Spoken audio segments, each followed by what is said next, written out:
的手撕豬肉，用外用鍋來做非常方便，不需要花太多的時間，就能煮好一鍋香氣十足又軟嫩多汁的手撕豬肉了。可以配飯跟彩色蔬菜做成健康餐，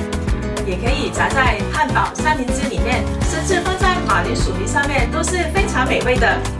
大家快來試試這一道百搭的手撕豬肉吧！